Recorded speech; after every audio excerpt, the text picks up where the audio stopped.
तो भैया सब जन हो राम राम। रात के बज गए हैं 10 और समय हो गया है खबर बुंदेली को। आप देख रहे हो खबर बुंदेली और खबर बुंदेली में हम हैं आपके संगे अंकुश शर्मा। बुंदेलखंडी अंदाज में खबरें लेके आउट है आपके लाने, पूरे संसार भरे की खबर सुनाउट है बुंदेलखंडी में, और जो सब हो पाउट है INH न्यूज के प्रयास है। तो चलो हो जाओ तैयार हो, देखो खबर बुंदेली।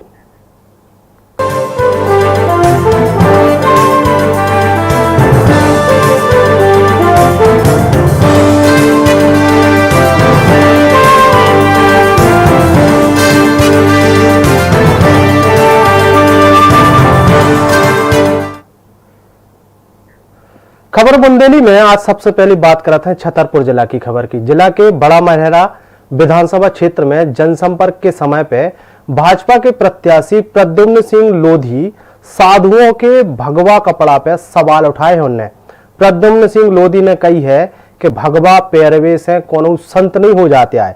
देश में मिर्ची बाबा, कंप्यूटर बाबा जैसे जाने कितने लोग घूम रहे हैं, तो तई संत समाज जो है उनने कही है कि वे संत नहीं है। भगवा के भेष में बहुत से लोग पता नहीं है का कर जाते हैं।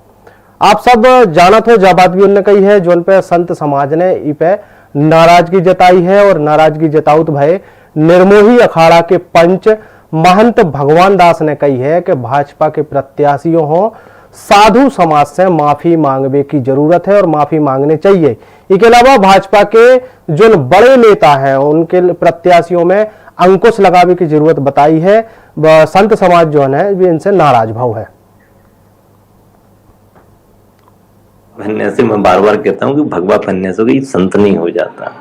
कंप्यूटर बाबा घूम रहे हैं, मिर्ची बाबा घूम रहे हैं, तो बहुत से बाबा घूम रहे हैं। सब संत थोड़े ही है, सब साधु थोड़े ही है। भगवा के वेश में बहुत से लोग अब जानते हैं क्या क्या हो जाता है, इसलिए मैं ज्यादा उसमें कुछ बोलना नहीं चाहता। तो सुन लिया आपने कि जो भाजपा के प्रत्याशी हते और उन्होंने संत समाज के बाबा पे कौन तरीके की बात करी है। ये पूरे मामले में हमारे संग छतरपुर जिला से संवाददाता जुड़ रहे हैं लोकेश चौरसिया। लोकेश, आपसे आपके संगे बाबा जो है वे भी जुड़े हैं, निर्मोही अखाड़ा से पंच हैं, और उनने नाराजगी जताई है पूरे बयान पे। सबसे पहले तो आपसे जानने की कोशिश कर रहे हैं कि जो बयान कब दऊगा और कौन सी परिस्थितियों में दऊगा। देखो उनको जी हम आपका सबसे पहले क्या बता दें कि प्रत्याशी प्रद्युम्न सिंह चुनाव प्रचार के दौरान ऐसे बयान देके उन्होंने पूरी राजनीति में हलचल मचा दी। साधुओं के लाने इस तरीके से आपत्तिजनक जो शब्द उन्होंने कहे जो चुनावी शब्द होने के, हालांकि उनको कहे थे देश कांग्रेस की जो प्रत्याशी है रामसिया भारती के लाने, लेकिन जो बोल भूल गए कि रामसिया को नाम ले लें, लेकिन उन्होंने सीधे जो है साधु संतन पे कह दी।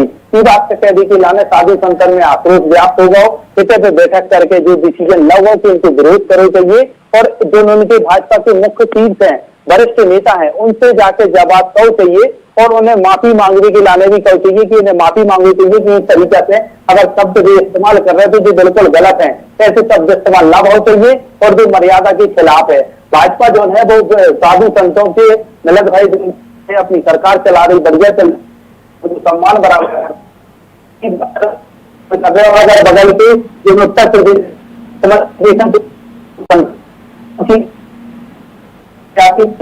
तरीके के शब्दों के इस्तेमाल करे वो तो साधु संत के जो हमारे निर्मोही अखाड़ा के पंच है उनमें विरोध जताओ भगवान दास ने भी हमारे संग मौजूद है, हम उनसे भी बात करा है, उनसे आपका मिलवा है ताकि ये जाने कि किस तरीके से उनकी नाराजगी है, क्या कह रहे थे।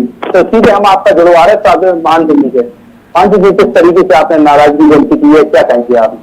जी, नाराजगी हम भारतवासी हैं, भारत हिंदू सनातन धर्मी देश है, और यहाँ भगवा जो है भगवान के प्रतीक, धर्म का प्रतीक माना जा रहा है। भगवा कलर बीजेपी भी भगवा कलर से रहना होता है, लेकिन बीजेपी का प्रत्याशी यदि ये कहता है कि भगवा कलर यानी संत लोग ऐसे हैं वैसे हैं, पता नहीं क्या एक तरीका अपनाते हैं, ये बिल्कुल गलत है, विरोध में है।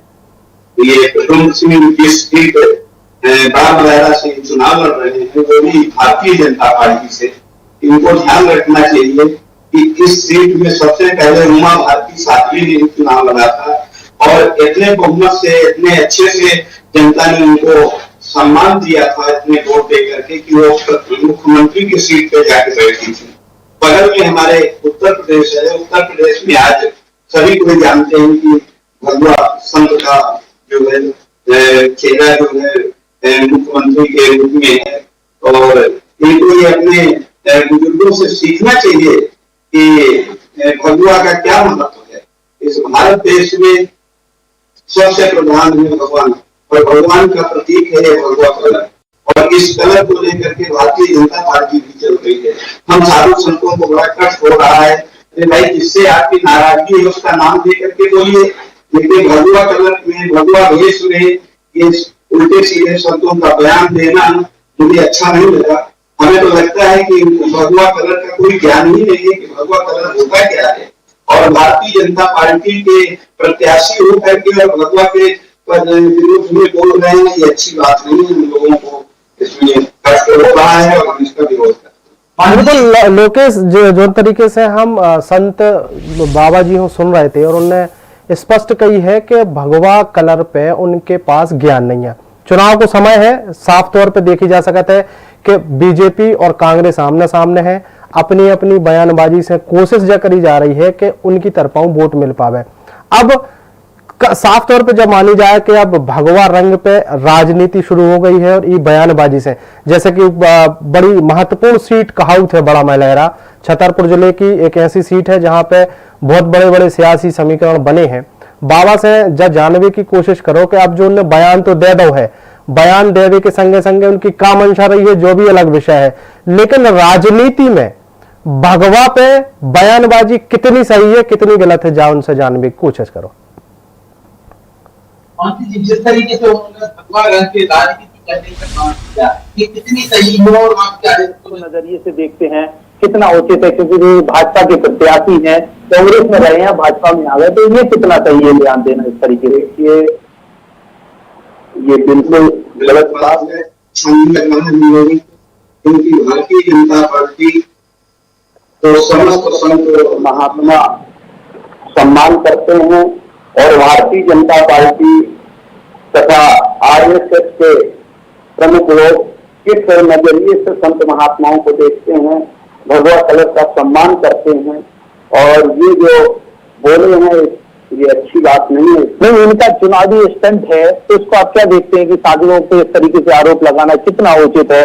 इनको क्या करना चाहिए? माफी मांगे क्या हो? इनको गलत बोल रहे हैं, इनको संत महात्माओं से माफी मांगना चाहिए, और हमारे राष्ट्रीय स्वयं सेवक संघ एवं हमारे भारतीय जनता पार्टी के वरिष्ठ पदाधिकारी इनको अंकुश लगाना चाहिए कि किसी संत महात्मा को किसी भगवा वेशधारी के लिए इस तरह के शब्दों का प्रयोग ना करें।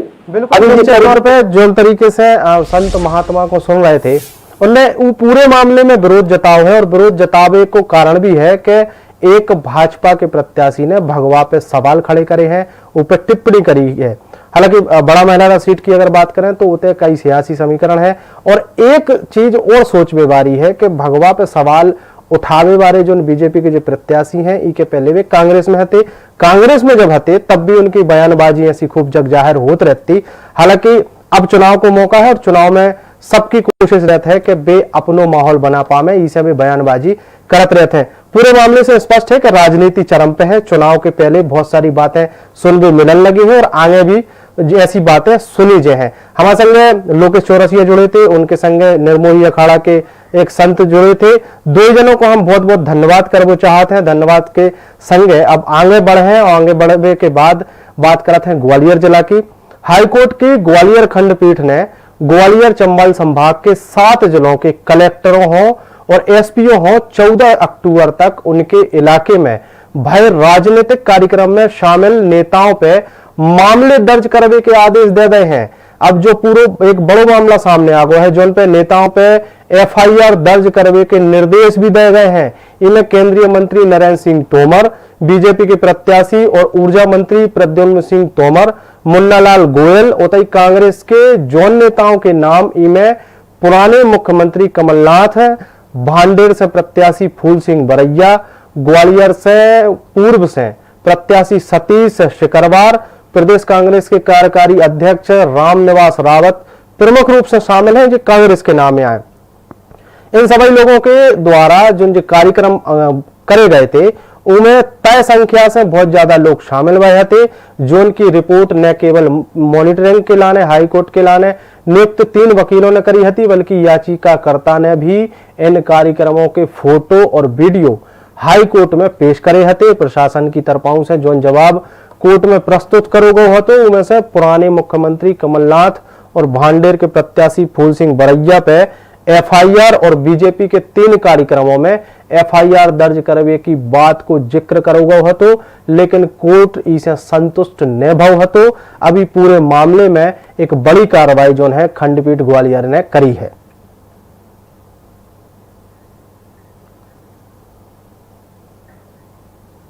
पिटिशनर में जो एप्लीकेशन पेश की गई थी उसमें कुछ फोटोग्राफ्स थे, जिन फोटोग्राफ्स के आधार पर और एमिकस क्यूरी की रिपोर्ट के आधार पर कोर्ट ने 7 लोगों के नाम सम्मिलित किए हैं, जिसमें Sarvashri Munnalal Goyal former MLA, Shri Pradyumn Singh Tomar former MLA, Shri Satish Singh Sikarwar candidate Indian National Congress, Shri Narendra Singh Tomar honourable minister central cabinet and Shri Kamalnath former chief minister and Shri Phool Singh Baraiya candidate and Shri Ramniwas Rawat and Shri Sunil Sharma के विरुद्ध एफआईआर दर्ज करने के लिए आदेश किया है। साथ ही उच्च न्यायालय ने आदेश दिया है कि जो आयोजक और जो लीडर्स इस प्रकार की भीड़ एकत्रित करते हैं तो सर्वप्रथम पुलिस को उनके विरुद्ध एफआईआर दर्ज करनी है, तत्पश्चात इन्वेस्टिगेशन किया जाएगा।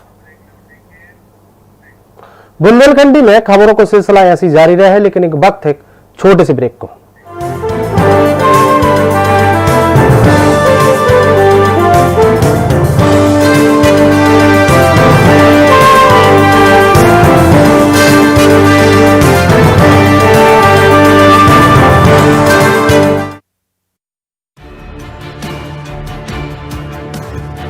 The Navy gives me confidence. The Navy gives me courage. The Navy gives me a career. The Navy gives you more. Indian Navy, an ocean of opportunities. GK TMT आपके घर को रखता है आग, जंग और भूकंप जैसे हर खतरे से सुरक्षित। जीके टीएमटी, सपनों को जी के देखो।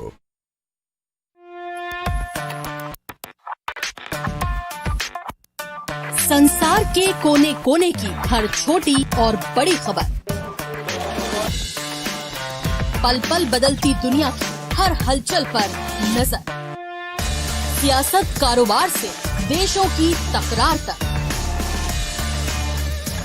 दुनिया भर के देशों की हर एक अपडेट देखिए संसार समाचार मेरे साथ हर शनिवार शाम 7 बजे सिर्फ INS 24/7 पर।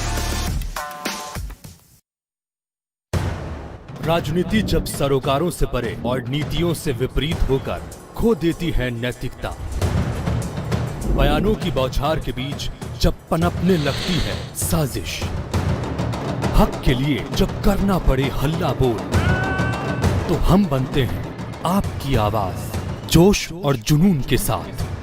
INH 24/7 बढ़ते भारत की आवाज।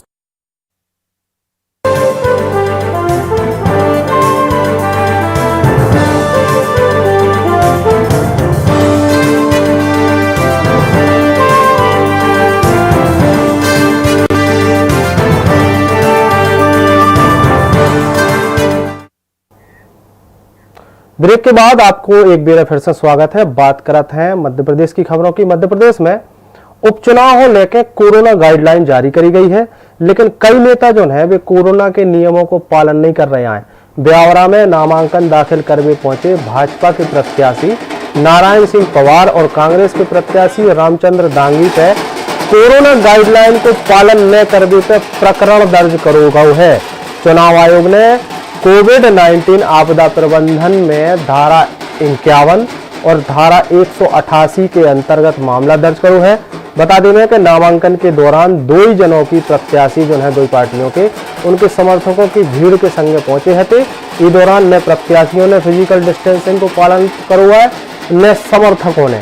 कोरोना गाइडलाइन को पालन करवाए। ऐसे में कलेक्टर ने तुरंत ही संज्ञान लाऊ है और तुरंत ही जब पूरी कार्रवाई जो है वह कर दी है।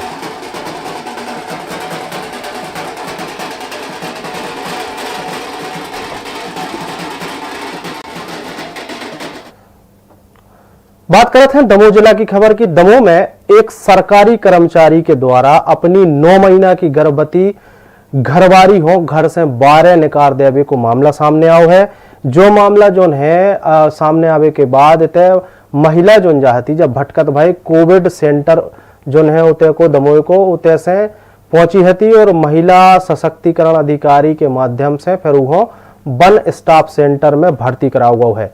इस मामला में जहां महिला अपनी पीड़ा बता रही है तो अधिकारी मामले की पतासाजी के बाद कार्रवाई की बात कर रहे हैं। बड़ो मामला है, इसे बड़ो मामला है कि महिला सशक्तिकरण की बात होती है देश में, लेकिन 9 महीना की पीड़ित महिला और अपने बच्चा के संगे के घरवारे ने भगा दा और घरवारों भी कौन जो सरकारी नौकरी करते हैं। तो ऐसे में जो एक बड़े परेशानी को कारण जो है वो महिला के लाने बन जाते हैं। हालांकि ये पूरे मामले में पतासाजी करी जा रही है कि आखिर जब घटना भई का है ऐसे कौन से कारण बने जो उनके कारण ये घरवारी हो घरवारी ने बाहर निकालो।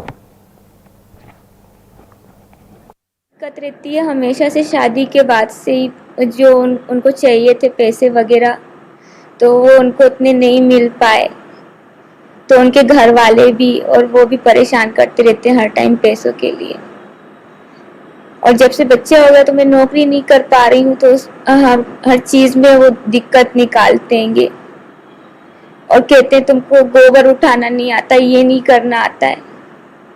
और मैं भोपाल शहर से हूँ, मेरे पापा सरकारी नौकरी में थे, हमने गांव वगैरह इतना देखा नहीं है, मुझसे खेती बाड़ी भी नहीं बनती है कुछ भी, तो वो कहते हैं ये सब चीज़ें सीखो, नौकरी करने नहीं जाती हो। तो मुझे अभी 15-20 मिनट पहले ही जानकारी मिली थी कि एक महिला कोविड केयर सेंटर में बैठी हुई है जिसके पति ने उसको घर से निकाल दिया है।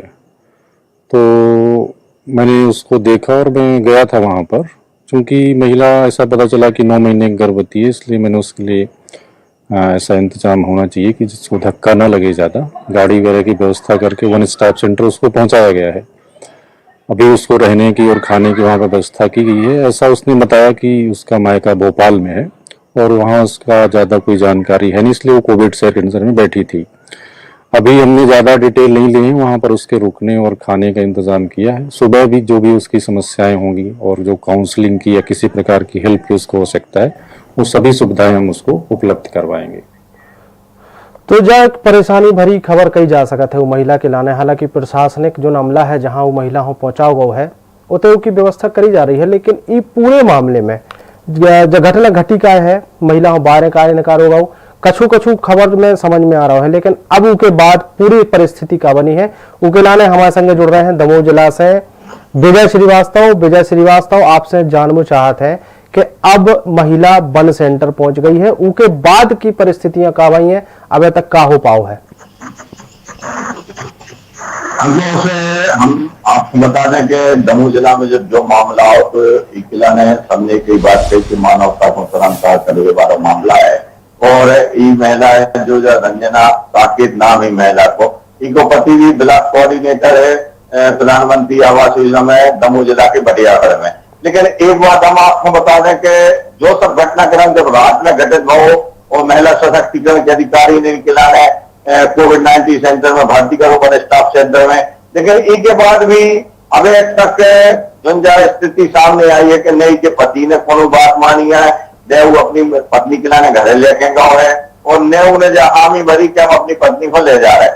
दहेज प्रताड़ना का मामले भी मान सकते 1-1.5 साल के बच्चे के संग है, 9 महीना की गर्भवती है जा, और इसके बाद इस तरीके से अगर इसके संग व्यवहार करो जाओ तो या तो शुद्ध बात है कि मानवता को सर्वसार करने वाला मामला के हैं और प्रशासन को इस मामले में दखल दो चाहिए।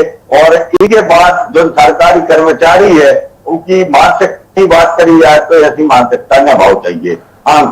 जो पूरे मामले में समझ में आई है कि उनको जो घरवारों है जो सरकारी नौकरी कराता है वो सुनने तैयार नहीं है, सखी सेंटर में वो रखोगा है, प्रशासन हो जागने की जरूरत है, जब बात भी सही है, लेकिन जो मामला का पुलिस तक पहुंच पाओ है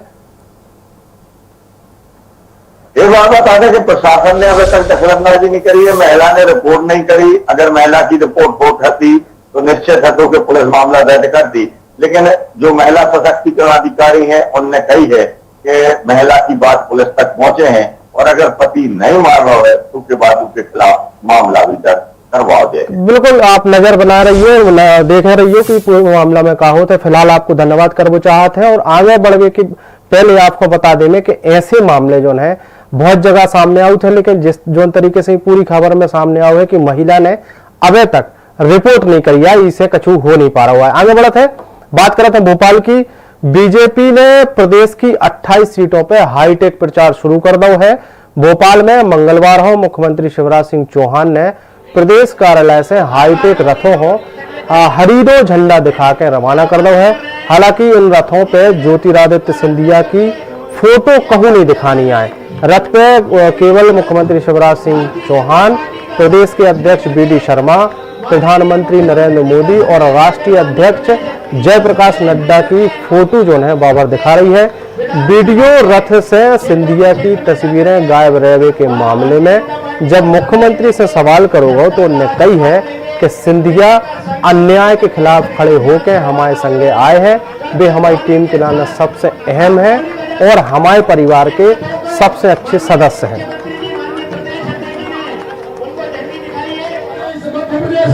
गरीबों के जन कल्याण की योजनाओं के साथ इस मध्य प्रदेश को 15 वर्षों में स्वर्णिम मध्य प्रदेश बनाया था। कांग्रेस का नेतृत्व कहता है कि वो भूखे और नंगे हैं। हाँ, भूखे और नंगे हैं, लेकिन वो गरीबों के हितों के लिए, गरीबों के कल्याण के लिए भूखे और नंगे हैं। हम मध्य प्रदेश के अंदर गरीबों के कल्याण के काम को शिवराज सिंह चौहान मध्य प्रदेश में करेंगे नहीं, हम लगातार करेंगे। 28 विधानसभा में मित्रों, पूरा मध्य प्रदेश की जनता आपको आपके चरित्र में समझ चुकी है। अब ये बताइए, ये चुनाव एक उद्योगपति और एक गरीब किसान के बीच में है।